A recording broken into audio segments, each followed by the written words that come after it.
YouTube demonetized my channel, so support me on Patreon and subscribe to my new channel, Possum Reviews, where I review movies. Male homelessness, the issue no one is talking about. Men make up the majority of the homeless population in the United States, and homeless women have it easier. According to the HCH Clinicians Network, as of 2001, 2/3 of the homeless population in the United States consisted of men unaccompanied by children, and 84% of them are single adults between the ages of 25 and 54. Despite the fact that 41% of homeless men have jobs versus only 27% of homeless women, homeless men are substantially less likely to have health insurance. Where 62% of homeless men are lacking health insurance, only 40% of homeless women are uninsured. Homeless men are also less likely to be on government assistance. Only 22% of homeless men have Medicaid, versus 47% of homeless women, and only 38% of homeless men receive government benefits, versus 60% of homeless women. But that study was conducted in 2001. According to the National Coalition for the Homeless, as of 2007, unmarried men account for 76% of the homeless population. The same report says 40% of homeless men are veterans, even though only 34% of the general population has served in the armed forces. This means that, statistically, people who have served in the military are more likely to become homeless, and since men account for 84% of those serving in the military, this obviously means men are more affected. According to the National Alliance to End Homelessness, that figure has gone down in recent years, but veterans are still overrepresented among the homeless. According to them, 91% of homeless veterans are men.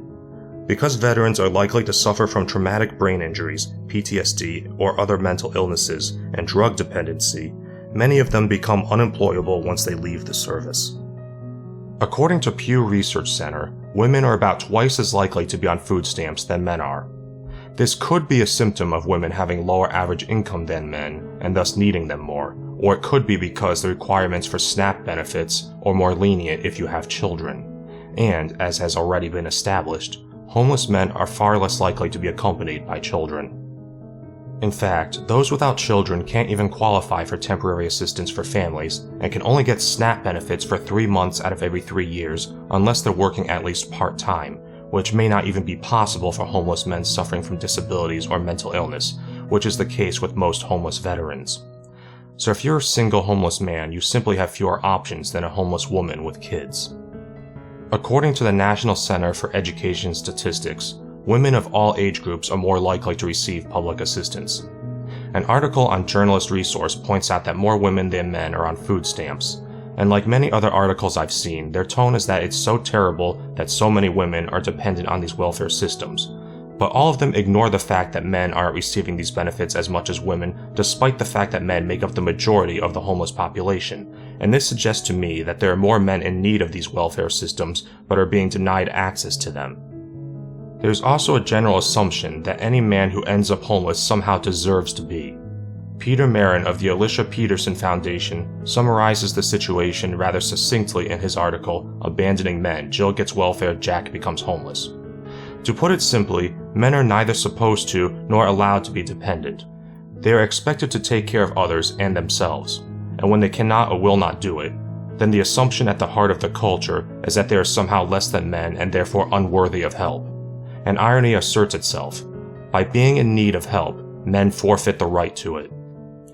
This isn't just a problem in the United States.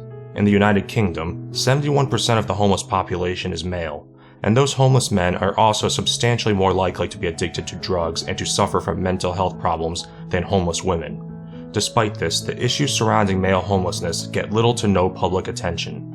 And to make matters worse, charities and advocacy groups which claim to be fighting homelessness don't seem interested in talking about how homelessness uniquely affects men, only when it affects women. Why is it that even charities and advocacy groups have less sympathy for male victims? That's a subject for another time.